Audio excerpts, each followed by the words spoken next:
13 years after James Cameron's critically and commercially acclaimed film Avatar comes Avatar: The Way of Water. I don't know why I'm talking in this voice, but that's pretty much how every article and review of Avatar has started over the past couple months, and I wanted to do the same thing. This is Project Ecology's version of that Avatar intro. But so Avatar: The Way of Water, it was a long gestating sequel to the original box office juggernaut. It's not even a box office juggernaut. There's no other film that's ever come close, realistically, to how well it did, besides maybe Endgame. But even still, Avatar is the highest grossing film of all time. We're going to talk all about The Way of Water today. My name is Dakota. I'm joined, as always, with Anthony. And welcome to Project Ecology, guys. We're going to be breaking down what worked about The Way of Water, what didn't work, and what we're looking forward to moving forward with the Avatar franchise, because it seems like the ball is rolling now, and it's going to be one of those huge franchises that we're going to have to really pay attention to. Yes, definitely, I agree with that. Avatar 3 is already filmed. Right. They just gotta do all the CGI magic. Yeah. Which I don't know. I don't even know how they do any of those scenes, dude. Because that's all CGI. When it comes to the water, the sand, the trees, everything is CGI. Except for that one human kid in this movie. Everything else is CGI. Right, the last time that they did something like that, or the last time something was done like that, was that Jungle Book movie. Right. It was the one kid, and he was just around nothing but CGI, and he actually played that out pretty well, just like this individual did too. This kid did a really good job. Yeah, or a guy, because he's probably about our age. No, he's young. Actually, when they first started filming, he was a kid. He was very clearly a child, but they've been filming on and off for the past 5 years. So the version of him that we got in this film is actually, I think they had to reshoot some of his scenes so that he looked, age appropriate. Oh, okay. Yeah. So that's another thing that is just mind blowing, is just, how they were able to map all of this out over such a long period of time with consistently making these characters appear to age naturally. I don't even know what I'm talking about. But we're going to be talking all about The Way of Water, everything that just stood out to us as either amazing or not so amazing. But before we jump into that, Anthony, what have you been up to? I know you made a little mini episode for Project Ecology. You want to talk a little bit about that? Right. It's been a long time since we've had a full episode, but the Video Game Awards had come out the weekend before, and I wanted to get something out. I wanted to talk a little bit about the categories and, the nominees and the winners. And I talked a little bit about some of the games, some of the nominated games that were out there. God of War won a lot. Elden Ring won a lot. Horizon Forbidden West was on some of those, which it's funny because I actually got a PS5. So yes, I saw that. Pretty much all of those games I actually own. Nice, finally.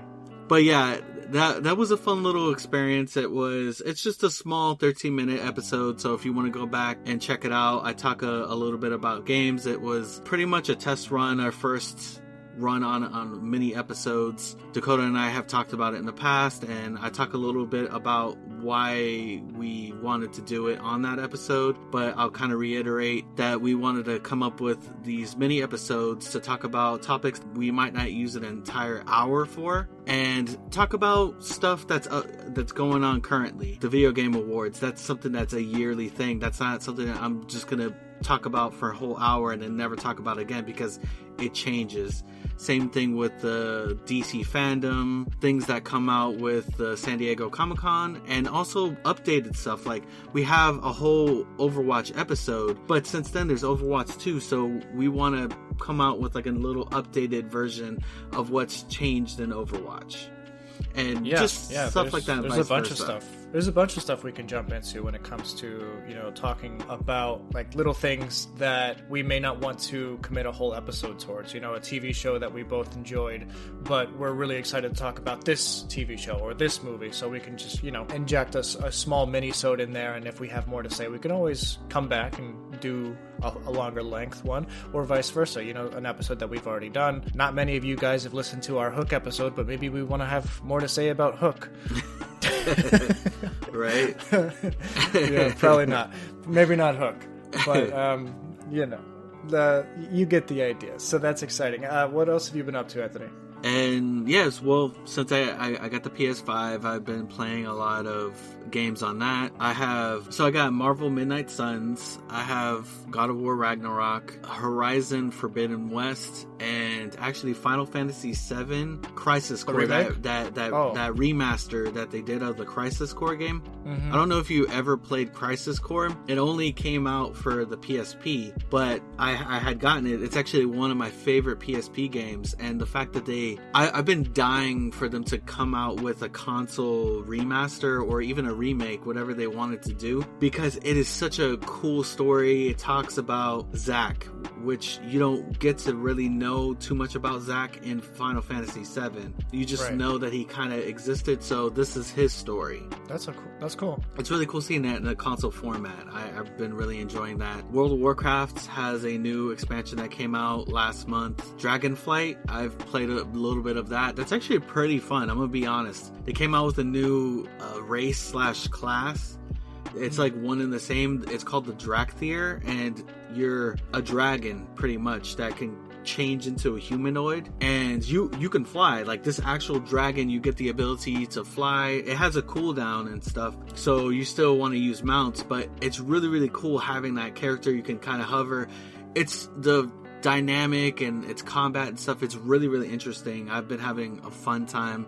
Dragon Isle, it's a really, really cool place. You know, there's dragons everywhere, and they have this new thing. It's almost like a battle pass, but it's not a battle pass. You go on these like expeditions, and you kind of unlock things the more you level up with these expeditions. So it's interesting. But yeah, they don't charge you. I'd be like, man, y'all are crazy. You're already charging $15 a month, so like, come on. Yeah, is it still $15 a month? It is. That's crazy. That's crazy. So yeah, a lot of it has been gaming and whatnot. How about you, Dakota? It's actually been a lot longer since the fans have heard you, because I just had that whole episode by myself. Yeah, no, and I apologize. I've been a little preoccupied with just work and life, doing a lot of comic book reading. I made a whole video actually speaking about Avatar, and this being a very topical episode because I literally just created a big Avatar timeline. Right, and yeah, I saw that. It was really good. Oh, thank you. I appreciate that. Yeah, so basically going into that video, I was really surprised to find out that there was a lot more to the Avatar lore and canon than just the two films. So in the lead up to The Way of Water, I got a whole bunch of like the comic books. I watched a whole bunch of... I actually even watched a whole play that isn't even like... The whole play? It's like it's a Cirque du Soleil play called... Toruk, The First Flight, and it's a interpretive dance play about Avatar, like a historical piece from the Avatar universe. It's a canonical story. I put it in my timeline, but it's... You actually attended this, or did you see it in... No, it's no longer live, so I had to... okay. They recorded it. Yeah, no, I didn't go... I didn't spend hundreds of dollars to see a play, so I can talk about it in a video for 2 minutes. But yeah, so that I don't recommend that play, but it's an interesting addition to... Oh, man. It's an interesting addition to the canon, and basically I pieced together everything that is canonical and explained a little bit about stuff that wasn't canon any longer, like the video games that came out around like 2009 when the first film came out. You know how back in the day games would come out about movies? Dude. And I had this discussion. I had this discussion with some coworkers. The licensed video games. Yes. I remember Harry Potter and Lord of the Rings very, very like clearly. Especially, the Harry Potter and the Lord of the Rings ones were really good. But yeah, you don't really see licensed video games anymore. And I kind of miss it because it's almost like an era that kind of died off, Right. I think as video games became so much more difficult to create, it didn't make any sense. You're going to spend years and years working on something, and the movie's going to be like a year out already. It just doesn't work the way it used to, I think, because you can't push out games as fast. But when it came to the Avatar games, 5 different games were created. by 3 different companies. And one company made 3 different versions of the same game, but they're totally different games. Like following totally different characters and everything. And all 3 games are called James Cameron's Avatar the Game. But you know, one is for the PS3 and Xbox, and then the other one is for like the Nintendo Switch and the PSP, and then there's another one for the Nintendo DS, and they're all totally different games. But yeah, so long story short, those games are no longer canon just because they've been like overwritten or whatever within the lore and stuff. So, but yeah, I break that all down in my video, and I kind of like piece together a visual timeline for people, as well as like a recap of everything that happened between the first movie and The Way of Water. So I was like particularly ready to see The Way of Water by the time because I had written most of my video before seeing it. So nice. I was like totally set.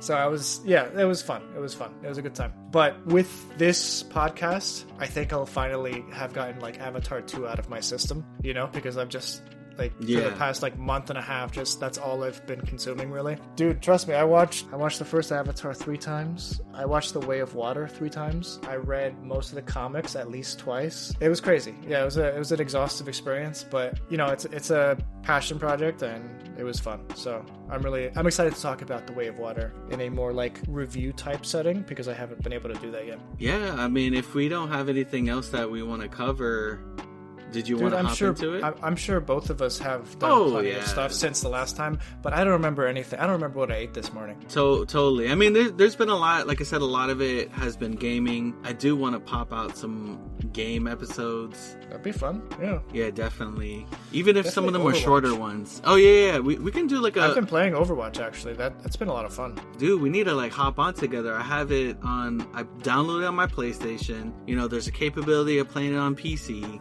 You know, all that, dude. There's just different ways that you and I can play. Let's do it. All right, yeah, so let's hop into Avatar: The Way of Water. You said you watched it this past Saturday? Yes, I did. Nice. What were your thoughts going into it? That's actually an important discussion point that I don't see a lot of people talking about. Like, were you excited for it? Did you have any anticipation for it? So I did have excitement for it, but I will say that, and I'm going to be honest with you, with the first one, I loved the first one mainly because of the world that was built and the technology that was used that looked fantastic. And the utilization of 3D, I feel like Avatar has the best utilization of 3D. Star Wars didn't really do it all that good, but Avatar, they used it to the max. But let me tell you, the story wasn't that impressive to me because it paralleled Pocahontas a lot. It was Space Pocahontas. And it's a story that I've seen a lot of before. Like, I mean, it's just something that's been rehashed. We know the story. We've seen it before. There's a tree in Pocahontas. There's a tree in Avatar. You know, there's a invader that falls in love with somebody that's indigenous to the planet. Same with, you know, John Smith and Pocahontas. So the story was, I'm not hating on the story of Pocahontas. I enjoyed Pocahontas. I'm just saying, as far as like Avatar, it's not anything new except for the technology and the world that was built. That blew me away. As far as that movie like blew me away. But story wise, I left the theater like, okay, I love the visuals, but the story was okay. That was the first thing that I thought of back then in 2009 was Pocahontas, but you know, there are other comparisons too that people have made, like Fern Gully and Dances with Wolves. You know, they all have a very similar trope of, you know, white guy or whatever coming to save indigenous life. But what I liked about Avatar from a story perspective is that it's able to utilize that like theme or that trope as a vessel to showcase and utilize the 3D technology and this world of Pandora that James Cameron clearly loves. You know, it's clearly something he has spent a lot of time working on, even in the first movie, way more in the second movie. Yeah, man. Like he had been working on that first Avatar since the early 90s. Like he had wrote it back in 94, but he didn't do anything because the technology just wasn't there. I mean, even though we had gotten something really good out of Steven Spielberg with Jurassic Park, there's no way that we could have gotten Avatar back then. No. It would have looked it Like would a have looked. cartoon. It would have looked like a cartoon. Yeah, it would have looked like the prequel Star Wars movies, you know? Had George Lucas, like, because he was trying to do that. He was trying to do what Avatar did, but his technology just hadn't advanced enough for him to really, like, use it. But in Avatar 2, they didn't start filming until, I think, 2017, I was reading? Yeah, that's what I heard. So that means that from 2009 all the way, and probably, actually, even before that, he's been working on the second one. Yeah, for sure.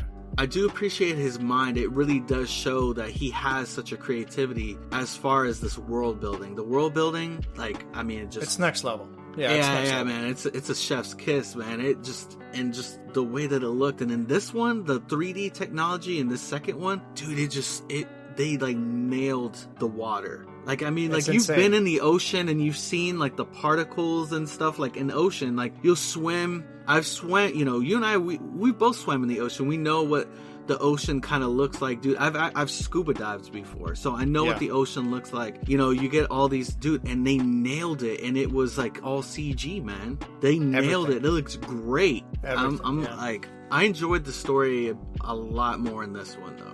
I agree. So going back to the original question, you were excited about this one because you knew it was going to be this big 3D spectacle. Oh yeah, but were you expecting a better story in this one, or you were kind of expecting the same thing, or what? I was going in with an open mind, believing that James Cameron was going to up the ante as far as the story. And I knew that he wasn't going to let me down as far as visuals, and I was right.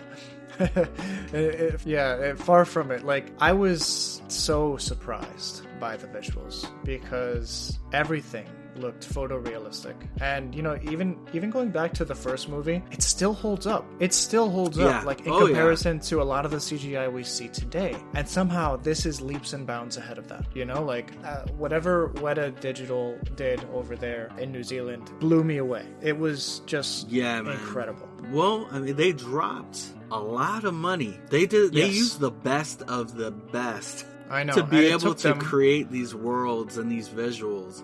I think it was, Avatar 2 cost, $200 million to make? No, way more than that. Was it I think it's like 350, yeah. Okay. And so, I know that he said for them to break even, this has to be at least, to make a profit, it needs to at least be the third or fourth highest grossing. Yeah, highest grossing film. I think that's a bit of an exaggeration. I think people have taken that comment and like ran with it. But I think what they're also incorporating is the fact that they've already filmed the third one as well. So they filmed 2 and 3 side by side. So the cost of filming probably also is included in that, as well as there was a lot of new technologies that were invented in the making of this film that will be implemented in the future, which will allay costs for the future, you know? So I think there's a bunch of stuff that we have to like consider when it comes to like, you know, does it really need to be a $2 billion success for it to, you know, make a profit? Because I don't think that that's true. It probably needs to make like, you know, $1.5 million, maybe $1.25 million which is a lot. Or not $1 million. $1 billion. $1 billion and a quarter, stuff like that. I would have been like, if it made $1 million, they're going bankrupt. James Cameron will never like, he's like, I'm done. A day again.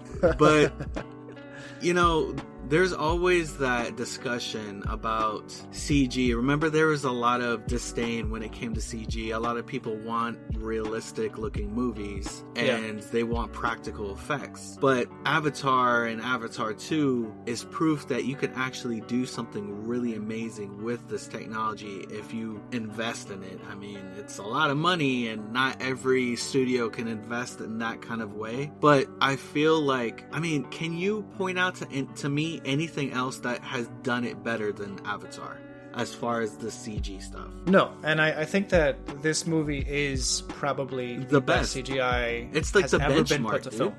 Yeah, absolutely. This is definitely the best CGI has ever been put to film. Exactly. That's like no questions asked. And when it comes to that, yeah, it was like the mid 2010s. That was like a big criticism of movies, is that they were relying too much on CGI and not enough on practical effects. And that's why the Star Wars sequels tried to incorporate practical effects a lot more than say the prequels did. Right, and I think that's because, you know, that gave the originals its charm. But yeah, you're right though. There was that criticism that there's just too much reliance on CG. But I think if you want it to be a great movie, like I said, you have to invest in it, and I guess you have to kind of go all in on it. It can't really be half and half. Like, you gotta be able to invest in, like, really just putting it all in. And remember, like, the only live action aspect of it was one person. There were a couple humans, but for the most part, for most of the movie. But yeah, no, with Spider, with the exception of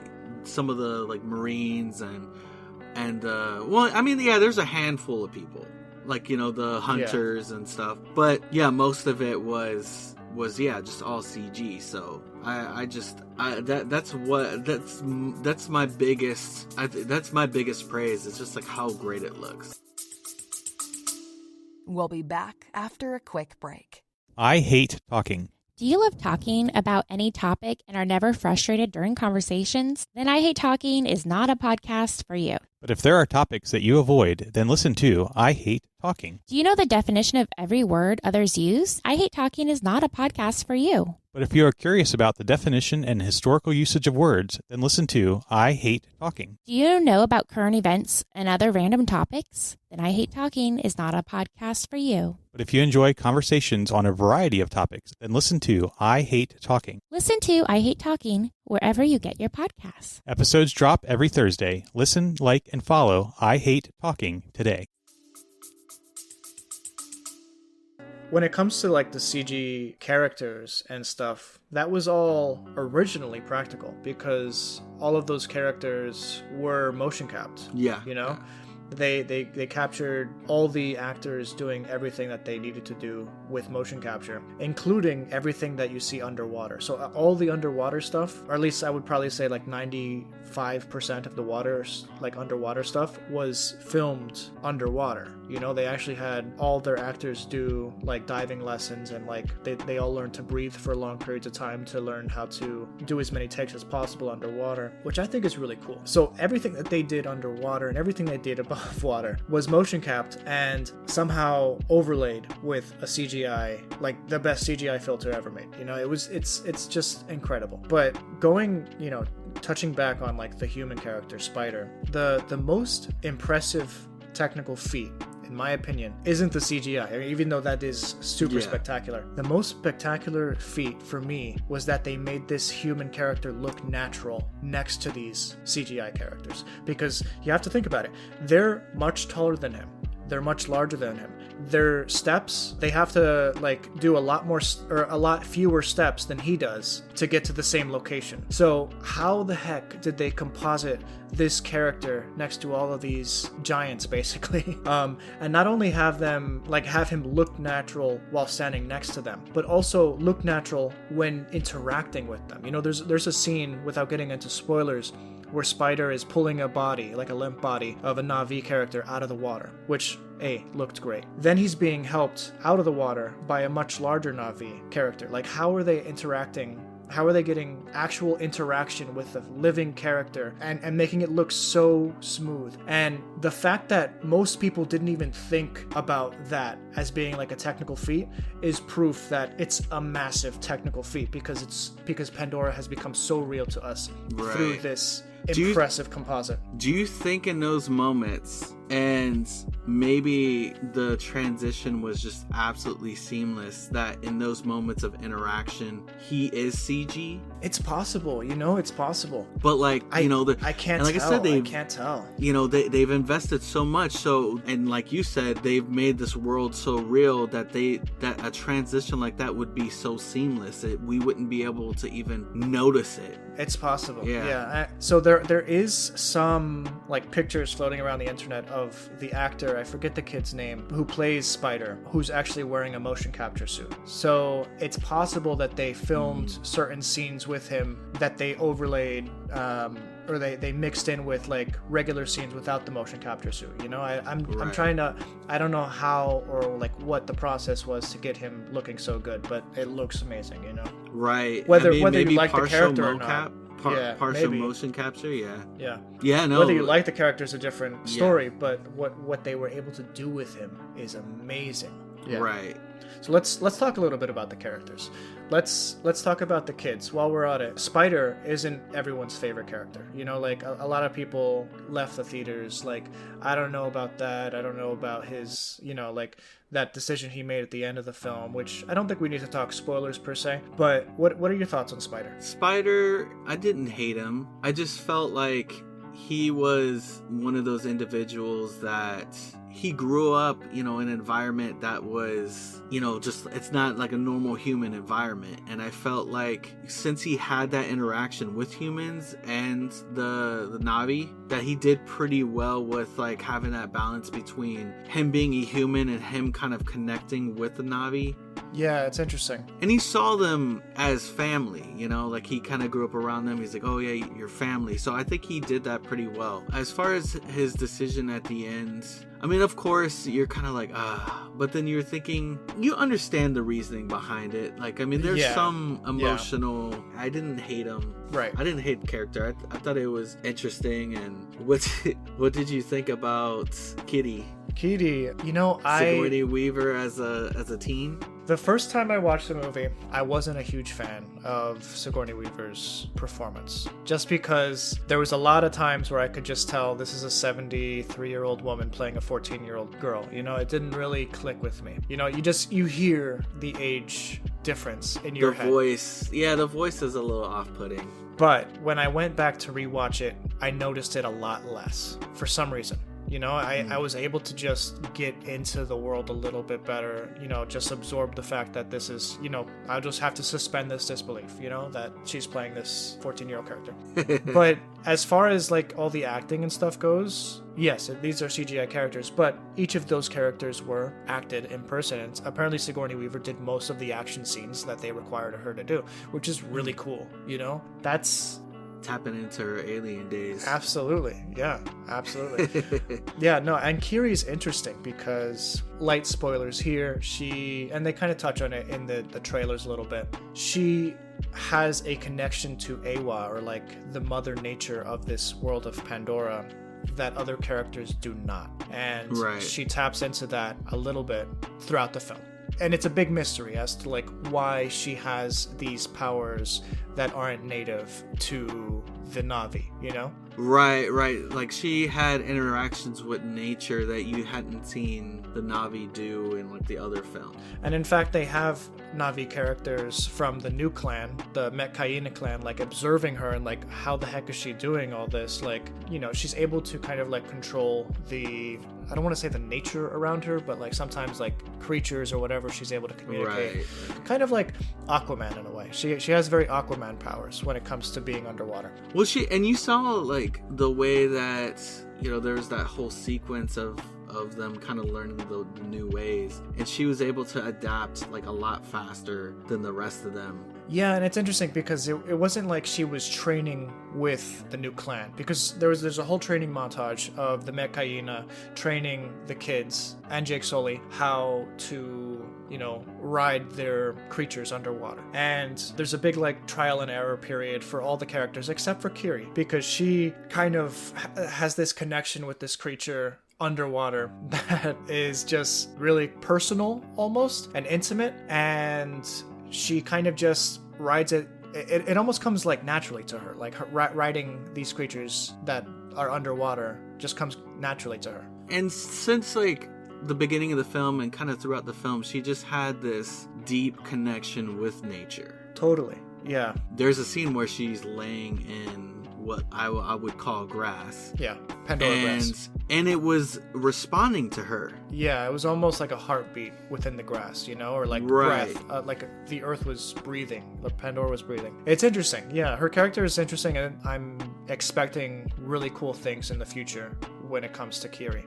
Exactly. And this new clan, I really thought it was awesome when we got our first glimpse of them. I'm like, oh wow, there's a different clan and they look different and they adapted to their surroundings. Like they're adapted to their surroundings. They look like they would live near the ocean. Yeah, their limbs have like paddle-shaped protuberances so that they can like swim much better. Their tails are like long paddles and stuff. Yeah, it's really interesting how they adapted to life on their corner of Pandora. And there's a rumor going around that the third film will introduce almost like the Fire Nation, you know, like more like a volcanic type of Na'vi character. So it'll be interesting seeing if that rumor is true. I don't know. I think I'm just relaying something. Are the Na'vi, are those is that the air nomads? I mean, because I mean they fly. Yeah. So yeah, I don't know. It's funny because that was a thought to me. I was like, oh look, there goes the water tribes. If they were really going that route, Earth would be next after water, just like following the cycle. Is Jake the Avatar? Yes, he basically is. Let's talk about Jake Sully before we go back to the other kids. Yeah, definitely. So Jake has come a long way. You know, he was a crippled Marine trying to, you know, he got a good gig doing the Avatar program that his brother unfortunately couldn't do because he died. And he falls in love with this indigenous Na'vi girl named Neytiri. And he kind of realizes that what's going on with the humans is totally wrong, and what the Na'vi have in relation to their nature and their world is so much stronger and means so much more than just a quick buck to the humans. So he fights them off, he sends them packing. The war for Pandora is won, and the RDA leave Earth. And this film picks up 15 years later, and the humans are back, and they've been, early on in the film it jumps forward about a year, and we can kind of gather that in that year's time, Jake went from family man to kind of like a general almost. Like he started he's like a war chief. Yeah, he started treating his Na'vi as a war party, and his children as soldiers. And a lot of times throughout the film, the kids often respond with sorry sir, which is a very unnatural thing to say to a father. Yeah. So he's in a very different place, and I think he realizes that once the main villain shows up, he's got to get his family's in danger. He's got to get away from the war. He's got to get away and pick up the family life thing again, which is why they head over to the water tribe. And they're doing that also to save the Na'vi, because that puts them all in danger. Yes. So he wants to preserve them too. There's a whole sequence that kind of made me think of the Wild West, where they have like that whole heist. Oh yeah, there's the train heist. That was a cool train heist. Yeah, it was. That was a really cool train heist. And it's quick, it's only like maybe a minute long out of the 3-hour runtime. But I wish I could have seen more, because it would have been cool to see like the planning of the train heist, like what was in the train besides like the guns and stuff. But that was cool.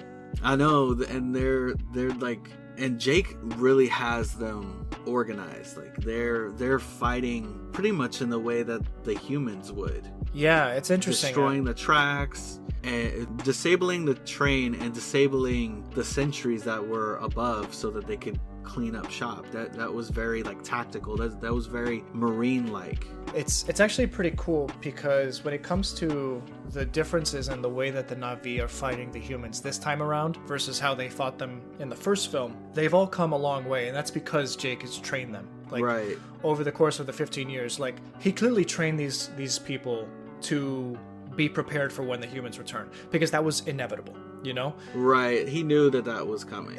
Pandora was too wealthy of a place for greedy humans not to come and try to claim it again. It was inevitable. And Earth needed a new home, and it was the Yes. closest thing to Earth that they could find. Right. And so they're like, no, we're gonna take this. We want it, and we're gonna take it. I know. And it's so weird, you know, like thinking about like, I'm a human, you know? I would want to live elsewhere if the Earth was dying, you know? So it's kind of like, it's difficult having that mindset of like, I know that this is terrible for the Na'vi, but I also know that if humans don't go somewhere else, they're all gonna die, and I don't want my people to die. So it's kind of like an interesting twist of like, you actually somehow care for the Na'vi more, even though you relate more technically to humans.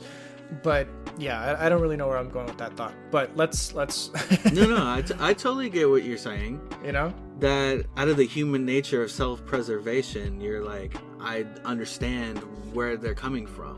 Because although you share the sympathy, you're like, okay, well, we need to find some place. It's just their execution was very just not good, like back in the old West days. Yeah, and also like all the whole Avatar series plays on like colonization tropes, you know, and like and all that. So it's interesting having the point of view of the native Na'vi, and you know, the entire time you're watching this, you're rooting for the Na'vi, which is an interesting it's an interesting parallel, because there's no way you can watch this and not feel for the characters that you're watching, you know? So, going back to my original thought about like how the Na'vi fought differently in this film, you know, in the first movie, they would like try to shoot arrows at tires, you know, thinking that would stop the big rubber trucks.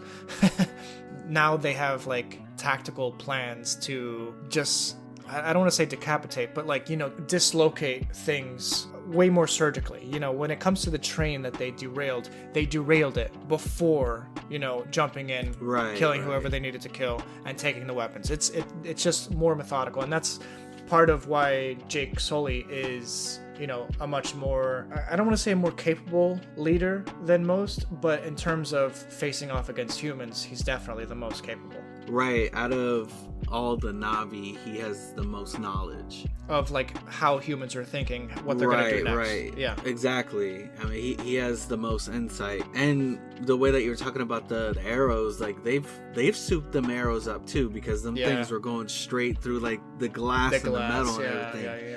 I'm like, ooh.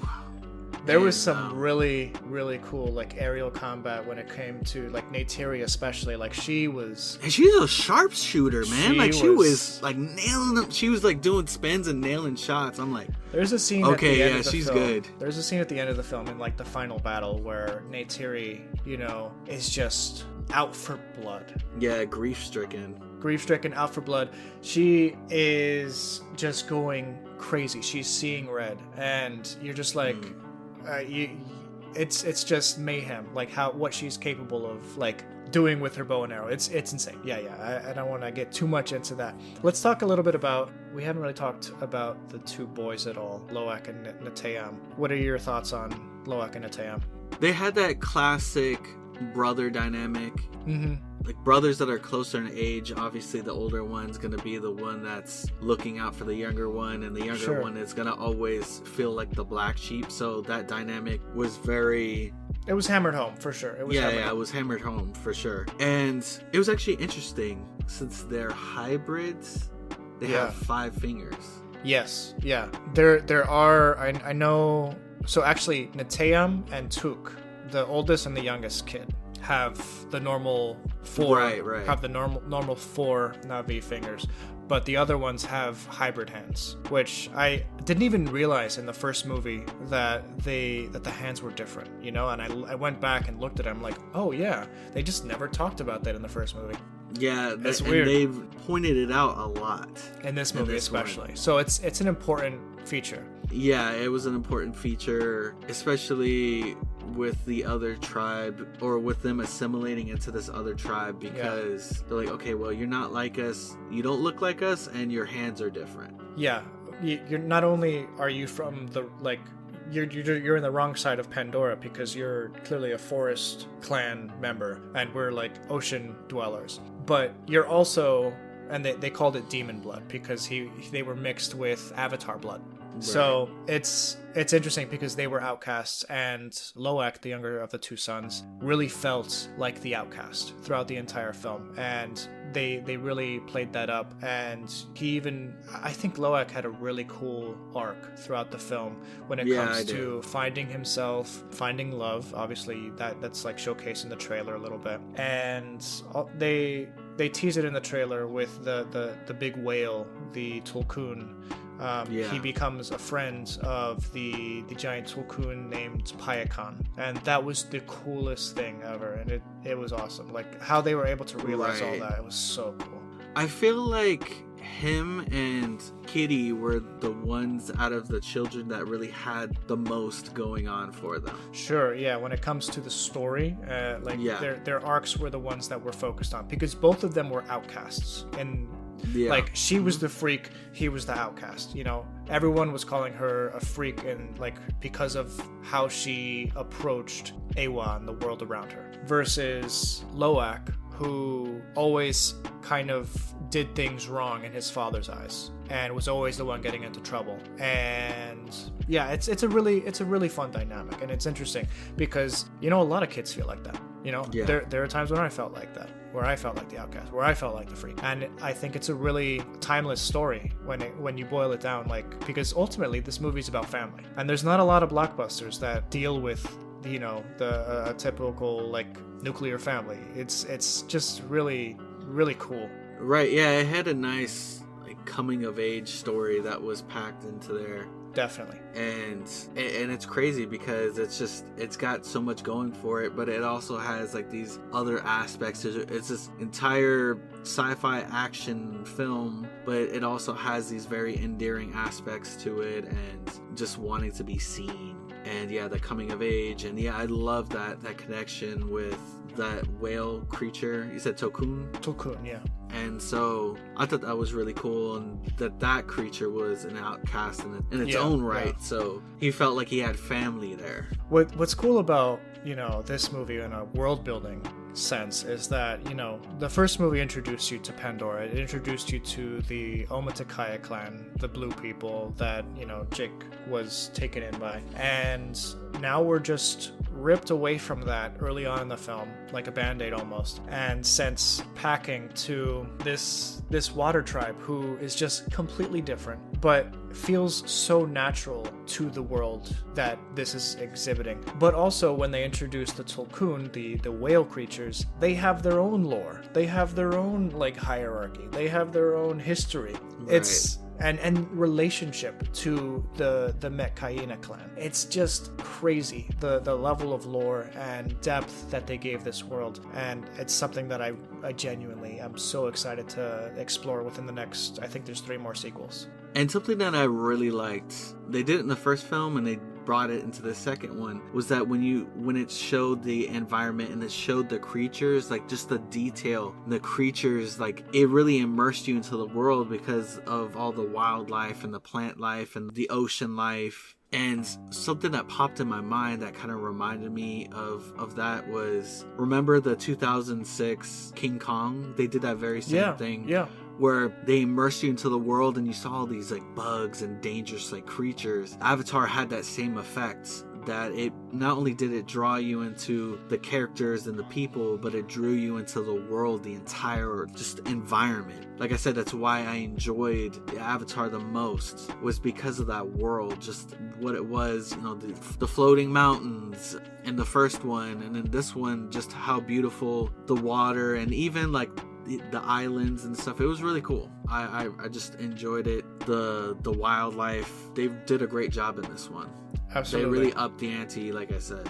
And they upped the ante in pretty much every facet of the story. The only downside, I think, is that Neytiri kind of got the short end of the stick when it comes to like screen time. You know, like she was one of the biggest characters in the first film. In this movie, she was a huge part of it, but ultimately this film focused on Jake and the kids for the most part. Right. But what this film also focused on, and we haven't even touched on, is Stephen Lang's character, Colonel Quaritch, who's back after dying in the first movie. Right. What a cool way to bring a villain back. Holy crap. Right? Like, it didn't feel like a cop-out, like The Rise of Skywalker. It didn't. Yeah, that's a good point. That's a good point. It Yeah. didn't feel like a cop-out. It didn't be like, oh, well, they couldn't find somebody else. They're like, this individual has some unfinished business, and they brought him back. Yeah, and the plot made sense, you know? Like, it kind It of made did. sense that they would have their own avatars that they've been, like, incubating for a couple years that are getting ready to go transport off to Pandora. Right, and they, like, uploaded his mind so that Yeah. it could be downloaded into... I have the visual dictionary here. I'm holding it in front of the camera to Anthony. You listeners can't see it, but I learned a lot of If this. you listen hard enough, you might be able to see it. You might be able to hear the pages turning. Anyway, that was a really sad, like, page turning experience. Anyway, Not even I could hear that, Dakota. so one thing I learned was that the avatars for they call them the Recom group, are older than Jake Sully's avatar. So that basically means they're like 5 years older than Jake Sully's avatar. So Jake's avatar is about 15, almost 16 years at this point by the end of the film. These guys are about 20 years old. So they were incubating while, like, for a couple years before Jake even arrived on Pandora. So they were more developed by the time they got to Pandora. That's why, like, their muscles were, like, so much stronger and all that. I don't know. It's just, like, little details like that are really cool. Right, they looked pretty ripped. They did. They were pretty ominous. They were, you know, a force to be reckoned with. But when it comes to Stephen Lang's character, he's such a compelling villain, because what's weird is that, like, he was a pretty one-dimensional villain in the first movie. You know, he was just like a career military bad guy, basically. Like, that's all he was. He was there to fight the good fight. Right, and that's pretty much what the character was supposed to be. Yeah. He was supposed to be the military man that was... For him, he wasn't supposed to be the bad guy, because he's just there for Earth, to set up Earth and to just establish this place by any means necessary, and Sure. some of that was bad. Yeah. But this one, he was like a true villain. Like, he had that vendetta going. Yeah, and his one goal in this is to kill Jake Sully, find and Yeah. kill Jake Sully, and he Yeah. goes to all lengths. Like, he goes to some seriously villainous lengths, but at the same time, you get some humanity in this character that you never saw before. Right, yeah. Especially when it came to Spider. Yes, there is a connection there, because Spider is human. He used to be human, you know? So it's just, there's a level of humanity that they showcase with Stephen Lang's character that we just never got with the first movie, you know? So we're now introduced to a very complex villain that is still alive by the end of this movie. And I cannot wait to see what he's up to at this point. Just when you thought that he was being done in. No, they brought him back in. Apparently, James Cameron is claiming that this character, Colonel Quaritch, is going to be the villain throughout the entire series. So I'm really excited for, like, the back and forth between him and Jake Sully going forward. It's going to be great. You know what? I feel like we haven't had a movie series like that in a long time, where there's like one main bad guy that kind of just came back in every film, but it felt right. I don't know why this this is the first thing I thought of, but I thought of Count Olaf in a series of unfortunate events. when I was thinking, You know what? You know what though? Like that's actually like a very good example. or Like, something Count like Olaf, like it looked like I think there's like moments where like he looked like he was done, like he was gone. yeah, Nah, yeah, man, yeah. he put somebody else there to make it seem like he died, you know, or something Yep, like yep, that. yep, yep. Yeah, no, you're right. Another one is like Voldemort. He's kind of like a constant bad guy. Yeah, it's actually pretty rare for a villain to transcend throughout the sequels, you know? So this will be a really interesting one. Stephen Lang, he nails that role. Oh, man. He's so believable. I know. He does a great job. He does. I love his voice, his composure. He's got like just and one thing we didn't even really talk about is like the features that you can see on like the characters' faces. The Na'vi characters are so Yeah, the believable lights, and accurate. the like and- bioluminescent that things too. that Yeah, they got yeah, going yeah. on. It was like really, really cool. And then we missed one of the children, the youngest, Took. which was Took, Yeah. like absolutely adorable. Yes, she got me laughing a couple times throughout the movie. Right, yeah. There's a bunch of one-liners that she says that you just kind of like, you just hear a collective like, aw, or collective laughter in the audience. It's funny because that's the nature of a child. You know, they got them one-liners that they can hit you with. Yes, yeah, for sure. I saw on Twitter someone was like, I love how James Cameron's response to any sequel is to add kids. And it's true, all of his sequels have kids. Terminator 2, Aliens. What else has he done? There's another sequel out there, I forget. Anyway, yeah, so this one, kids. Not Titanic 2. No. There's no sequel for that one. No, not the way that one ended. This was good. Yeah, it was great. So yeah, pretty much I believe that we've covered most of what we wanted to cover. There's obviously a lot of smaller parts or other parts that we're just not going to be able to reach because we could just go on for literally hours. And this was literally an hour of non-spoilers.